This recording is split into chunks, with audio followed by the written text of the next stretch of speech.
So about 6 months to a year ago, I made a video about how I thought Pokopia was going to be the, revitalizing factor in the Pokemon franchise, and how it was going to be a really fun slice of life game that took elements of every little farming simulator and living simulator type game and combined them all into one. And Pokopia came out very recently, and I have to say it blew way past anything I ever expected it to. And I think that is incredible that this team, Koame Tecmo, I believe it was, blew our expectations out of the water and created what I believe to be one of the best life simulators out there. I'm Terrible Shoes. Welcome to my channel. And we're here to talk about Pokopia today and my impressions of it so far. At the time of releasing this, it'll probably be about a week or two after the game comes out. So let's talk about the game, how fun it is, and why I titled this video the way that I did. So I'm actually going to get that straight out of the way before we talk about the game even. And I saw a ton of negativity swarming around this game before it even hit store shelves. And it was from your typical types. The Nintendo YouTuber. I hate Nintendo YouTubers. I think they are the biggest losers on this app. And also, I want to point out, by the way, that when I said all those things about Pokopia, I ended up being right. And my opinions on games are always right. So you should comment, subscribe, like, give me some support, because I'm always right. It helps me out a ton. So Nintendo YouTubers are some of the biggest losers on this entire platform.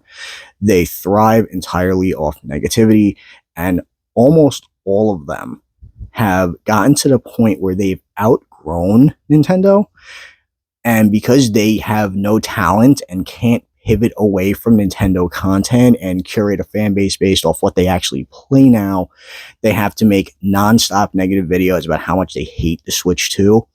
And you know that they are seething at the mouth that they have to do positive coverage of this, because they'll look like total morons saying that this game is bad.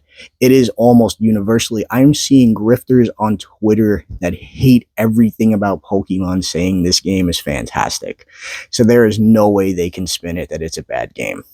Sure, maybe not your cup of tea, sure, but saying that it is a bad game is just a ridiculous claim. So I'm talking about guys like Beat 'em Up Wood, RGT85, Nintendine, guys who curated their entire fan base off Nintendo content originally and have very clearly outgrown the Nintendo as a company. And instead of pivoting to other, actually, I'm going to give RGT85 some credit. He definitely did pivot a little bit, and I still think he makes good videos for the most part. But these other guys are just losers who the only thing they can ever talk about now is how much they hate the Switch 2 and how everything on it is bad. Just like with Resident Evil 9 recently that came out, all they could talk about was how it was the worst thing ever that it was on the Switch 2, and just not be happy that it is accessible for the people that only want to own a Switch 2. There's nothing wrong with games being ported to this console, and there's nothing wrong with buying the version of that game on this console. So it brings so much joy to my heart that they can't, grift off of how atrocious this game is for another year's worth of content and get paid out for being absolutely negative losers. Now, with that out of the way, let's talk about Pokopia. It is a fantastic game.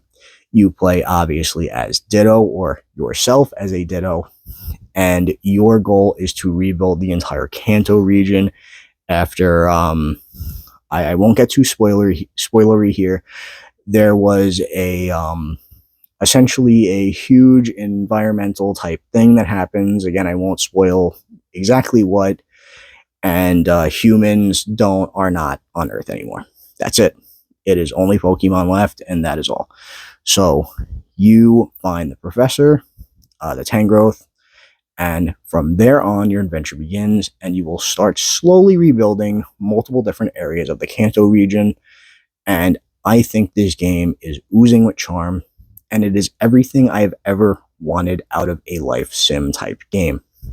It combines, in my honest opinion, the best parts of games like Minecraft, Disney Dreamlight Valley, Stardew Valley, and many other games like this into one huge package. And Animal Crossing too. This game very heavily, especially the music in this game, very heavily reminds me of Animal Crossing, and that is not a bad thing. This game, in my honest opinion, is the best spin-off or side series game that Pokemon has put out to date, and I do mean that. I can't stop playing this game. I have been obsessed with it since it came out, and even going off track from the story, there is always something to do. There's always something to build. There's always something new to find out there in the world. There are dream islands. There are tons of new abilities you can unlock as the story progresses as well, such as swimming, flying, and they're all taught to you in the form of Pokemon moves, which I think is super cool. And another game this one reminds me of big time is Dragon Quest Builders. I actually believe that at one point in development, this was a Dragon Quest Builders game that switched IPs for whatever reason it was. And I couldn't be more thankful that it did. Again, game oozes with charm. It is so fun being able to walk around and interact with quite literally dozens of different Pokemon all at the same time. The game runs beautifully at 60 frames per second non-stop. I have not seen a single frame dip in the entirety of the time I'm playing. And for those that have the talent, you can build entire cities in the individual areas. In fact, they even give you your own. Oh, there's Pup coming in to, I guess, survey me while I make the video. And you're even given Pallet Town at one point. That's not really a spoiler. It happens very shortly into the game. In fact, as soon as the training wheels come off, you can go there. You are given Pallet Town, and you can build whatever you want there. I am currently developing my own mini Pokemon city there. Maybe if I ever get an opportunity to use a capture card, I'll show what I've done and how fun it is to do it. So, like I said, this game is a big mixture of a bunch of different life sims, and it is a ton of fun. You can unlock tons of outfits for your Ditto from multiple trainers, not only from Kanto, from other games as well. And that comes with everything from their hairstyles to their outfits and everything every little detail involving them pretty much. There is not a ton of character customization when it comes to your Ditto, minus your skin color, what outfit you're wearing, what pants and shoes. It's very, very basic stuff, but it ends up working in the end, and it's really cool. I really liked how every single Pokemon has unique interactions. This is something big for me in this game. Every single Pokemon in the game has, at least multiple other Pokemon, unique conversations they'll have where they'll make fun of each other, or they'll talk about how good friends they are, how they really click together, and how they think each other are so cool. And that is actually something I really like about this game, because some things that you'll say sometimes, for instance, is like one that really stuck with me was how I talked to Scyther one time, and he said how he thought Hitmonchan was really cool, even though they didn't really click as people, but he really respected them. And I really like that, because then you'll talk to another Pokemon, and they'll talk about how they're best friends, or how they want to be just like this other one. And I really like that. It's very, very cool. This is a game that I think anyone of any age can enjoy, by the way, as well. This is not a... And also, I also think that non-Pokemon fans could greatly enjoy this game as well. This game, in my opinion, was developed for just about anyone that likes life simulators, but also a love letter to Pokemon fans. But you don't have to be a huge Pokemon fan to love what you're seeing and playing, as crazy as that sounds. But it's something that I really appreciate them doing, because, again, the more accessibility a game has, the larger the audience can be, and the more the game can sell. The only real issue I have with this game is occasionally story-wise. I think there is some weird pacing here and there, and that's just about it. There's a few time crunches where you'll have to wait an hour for a home to be built, sometimes more, depending on the size of the home. Sometimes you really cannot progress until you get certain Pokemon, and that could be a little frustrating for certain people. But I'm going to be honest with you, nothing felt extremely overwhelming at any point when I was playing, to the point where I felt like there was nothing to do, if that makes any sense. I felt like there was always something to do, even when I was waiting for something. So I really, really like that about this game, too. All in all, I think Pokopia, like I said before, is one of the best life sim games out there.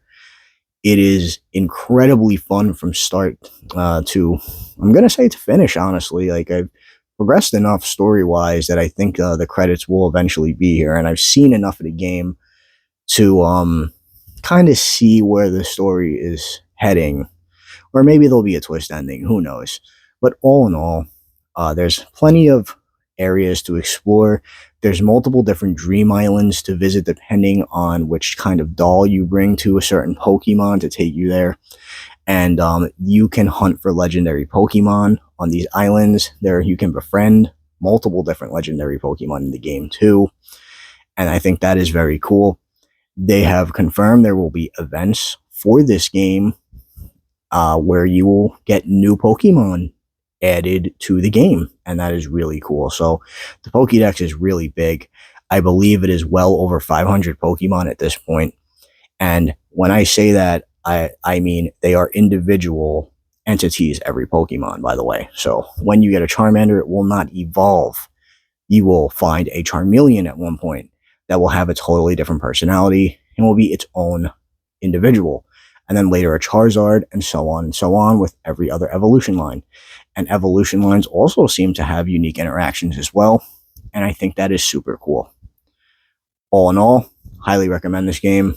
If you don't have a Switch 2, recommend getting a Switch 2 for this game. I think it is a fantastic game. I think they did a really, really good job, and I hope that this will kind of put the Pokemon video games in a more positive limelight, because I know there has been a lot of shaky ground with most games starting since Sword and Shield. Their fans have been very, very divided on what they consider good and bad. But I think this is one that almost everyone can agree is good, and I'm very happy to see that.